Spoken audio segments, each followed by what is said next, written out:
எல்லோருக்கும் வணக்கம். எல்லாம் எப்படி இருக்கீங்க? நல்லா இருப்பீங்கன்னு நினைக்கிறேன். நானும் சிறப்பாக இருக்கேன். காலையில் எத்தனை மணிக்கு வந்து ஓனர் அவங்க ஃப்ரெண்டும் அவங்க குடித்தாங்க தெரியல, அவங்களே ரெடி பண்ணி குடிச்சிருக்காங்க. நான் அந்த ரெடி பண்ணி வச்ச 4 ராசம் காலி பண்ணிட்டு இருக்காங்க. எனக்கு தெரிஞ்சு விட்டாக்கால ஒரு 5 மணிக்கு வந்திருப்பாருன்னு நினைக்கிறோம். எத்தனை மணிக்கோ வந்தார். இப்போ இதை க்ளீன் பண்ணணும். வானம் வர முடினே இருக்குது. நம்ம மழை எதனா வருமானு தெரில. உடம்பு கொஞ்சம் நல்லா வர ஸ்டேஜ் வரும்போது திடீர்னு மழை வந்து ஏதாவது ஒரு வேலை வருது, அந்த மழையில் போய் நினைக்கிறோம். பார்த்தா திரும்ப சளி பிடிச்சிக்குது. என்ன பண்ணுறது? சரி, இதெல்லாம் க்ளீன் பண்ணிவிட்டு வெயிட் பண்ணுவோம். வேலை எத்தனை வருதா இல்லை வேறு எதனா தகவல் வருதான்ட்டு பொறுத்து இருந்து பார்ப்போம். இந்த துணி எடுத்துன்னு போய் லேண்ட்ரி கல்லில் கொடுக்கணுமா, துவச்சி 1 மணி நேரத்தில் வாங்கி வரணுமா. இதில் சின்ன பையன் துணி இருக்குது, பெரிய பையன் துணியும் இருக்குது. ஒன்றா வச்சா எப்படா தெரியும்னு கேட்டான் பையனா. ஆதிகுமார் அப்படின்றான். இந்த ஆதின்னு ஒரு வார்த்தை கண்டுபிடிச்சிக்கின்னு நம்மளாம் சாவடிக்கிறானுங்க. எந்த விஷயம் சொன்னாலும் ஆதிகுமார் ஆதிகுமார் அப்படின்னு எடுத்துன்னு போய் கொடுத்துட்டு 1 மணி நேரம் கழிச்சு வாங்கி எடுத்துன்னு போய் தருவோம். இன்றைக்கான லஞ்சு பார்க்கலாம்.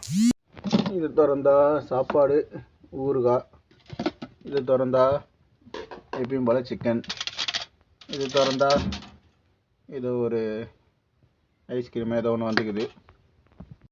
கொஞ்சமாக பிசைஞ்சி கொஞ்சம் சிக்கனை புட்டு. சேஸ் ஃப்ரெண்ட்ஸ், நல்லா இருக்குது, சாப்பிடுவோம். எவ்வளோ பெரிய போர் வேணால் நடக்கட்டும், எவ்வளோ காசு வேணால் அழியட்டும், தான் வாங்கி விட்ட 2 காரு நாசமாக போட்டோம், தான் வாடகை எடுத்த வீடு இடிஞ்சு போட்டோம், அதை பற்றிலாம் கவலை இல்லை எங்கள் ஓனருக்கு. அந்த பின்னாடி இருக்கிற அந்த ஒரு சீசா இருந்தால் போதும் போல் தெரியுது. காலையில் குடித்தார், அதுக்கப்புறம் கொஞ்ச நேரம் குடித்தார், திருப்பி இப்போ சாயங்காலம் ஒரு 4:30 மணிக்கு திரும்பி ரெடி பண்ண சொல்லியிருக்காரு. திருப்பி நைட்டு குடிப்பார், திருப்பி நைட்டு போய் அவங்க ஃப்ரெண்டு வீட்லேயும் குடிப்பார். சாப்பிட்றாரா இல்லையா தெரில அந்த ஆள். அப்படியே இந்த பக்கம் திரும்பினா இதுவும் நடந்துன்னு இருக்குது. பாகிஸ்தானில் பேச்சுவார்த்தை. மேலே இருக்கிறது வந்து அமெரிக்கா அந்த தூதரக குழு, கீழே இருக்கிறது வந்து ஈரானுடைய தூதரக குழு. இந்த நியூஸ் பார்த்துன்னு என்ன தகவல் எப்படி எப்படின்னு சொல்லிட்டு கண்டுபிடிச்சிடுவார் எங்கள் ஓனர். எல்லாம் கட்டிலாம் நல்லா தான் பிடிக்கிறாங்க. சீக்கிரம் இந்த போர் முடியணும்.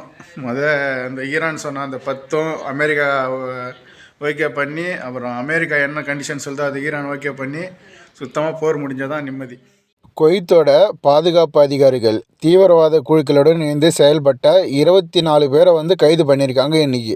இதில் அவங்க என்ன தெரிவிச்சிருக்காங்கன்னா, குவைத் நாட்டின் பாதுகாப்பு அச்சுறுத்தலை ஏற்படுத்துவதற்காக தீட்டப்பட்ட பயங்கரவாத சதியை முறியடித்ததாகவும், பயங்கரவாத அமைப்புகளுக்கு நிதியளிக்க பணம் திருடியதாகவும் உள்துறை அமைச்சகம் கண்டறிந்தன. குவைத் குடியுரிமை ரத்து செய்யப்பட்ட ஒருவர் உள்பட 24 குடிமக்களை காவல்துறையினர் வந்து கைது செய்ததாக அமைச்சகத்தின் செய்தி தொடர்பாளர் வந்து தெரிவிச்சிருக்காரு. அதிக அளவில் பணம், அப்புறம் இந்த குவைத் நாட்டில் வந்து தடை செய்யப்பட்ட சில மனிதர்களின் புகைப்படம், அப்புறம் ஆயுதங்கள் உள்பட பலதை வந்து இது பண்ணியிருக்காங்க, பறிமுதல் பண்ணியிருக்காங்க. இந்த தகவல் உள்துறை அமைச்சகமே வெளியிட்டு இருக்கு. இந்த வீடியோவோட நீங்களே பாருங்கள் எவ்வளோ பணம் வச்சுருக்காங்க அப்படின்ட்டு. ஒன்று மட்டும் லைஃப்பில் தெரிஞ்சுக்கிங்க, இந்த குவைத்துன்னு கிடையாது, எந்த நாட்டிலையா இருந்தாலும் சரி, நீங்கள் ஏதாவது ஒரு தப்பு பண்ணால் அந்த நாட்டோட கவர்மெண்ட்டு உங்களை எப்படியாவது பிடிச்சிடும். உங்களை கேர்லெஸ்ஸாக விடவே விடாது. ரொம்ப நாளைக்கு அப்புறம் மெக்டொனால்ட்ஸ் வந்துருக்குறேன். பசங்க ஆன்லைனில் ஆர்டர் பண்ணி வாங்கி சாப்பிடுவாங்க. ஆனால் நான் வந்தது கிட்டத்தட்ட ஒரு 3 மாதமா 3 மாதம் தான், ஒரு 3 மாதம் ஆகிட்டுருக்குன்னு நினைக்கிறேன். மெக்டொனால்ட்ஸ் தான் வந்திருக்கிறேன். போய் ஃபோன் பண்ணி கொடுப்போம். நம்மளுக்கு எதனா சேர்த்து ஆர்டர் பண்ணுறாங்களான்னு பார்ப்போம். சரியான கூட்டமாக இருக்குதுங்க. உள்ளேயும் கூட்டமாக தான் இருக்குது. கதவு ஃபஸ்ட்டு அந்த பக்கம் இருந்துச்சு, இப்போ இந்த பக்கம் மாற்றிட்டுறாங்க. உங்களுக்கு தெரியுது.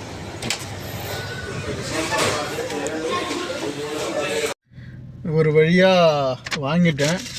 டோட்டல் பில் எவ்வளோ ஆச்சுன்னா கரெக்டாக 8 தினார் ஆயிடுச்சு. சரியான கூட்டங்க. எடுத்துன்னு போப்போம். பையன் வர ஃபோன் பண்ணால் அவங்க தாத்தா வீட்டில் இருக்கிறேன், நான் வந்து அவனை இட்டுன்னு போகணும் அப்படின்ட்டு. இதை எடுத்துன்னு கொடுத்துட்டு இப்போ பையனை இட்டுன்னு வருவோம். பர்கர் எடுத்துன்னு வந்து வீட்டில் வச்சுட்டு அதுக்கப்புறம் ஓனரோட அப்பா வீட்டுக்கு போய் பையனை இட்டுன்னு வந்துட்டேன். வர வழியில் கூத்து வர பையன் கூட. எங்கள் வீட்டில் இருக்கிற பையனும் மேடத்தோட தங்கச்சி பையனும் அங்கே அடிச்சு நிற்கிறானுங்க போல் தெரியுது. அதனால் நான் அவனை காரில் இட்டுன்னு போய் விடமாட்டான். அவங்க வீட்டிலன்னு நீ ஏற்றாதுக்குமார் அவன் வந்து கதவு பிடிச்சின்னு தொங்குறான். இவன் ஏற்றாதேன்றான்.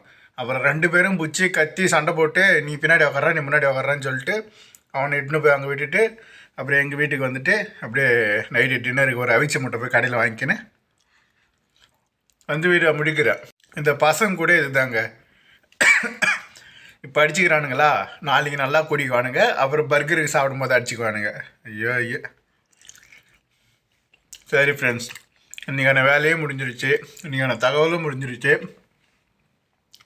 நாளைக்கு என்ன வேலை வருது, நாளைக்கு எப்படி தகவல் வருதுன்னு சொல்லிட்டு பார்க்குறேன். நாளைக்கு வீடியோவில் சந்திக்கிறேன். பாய்.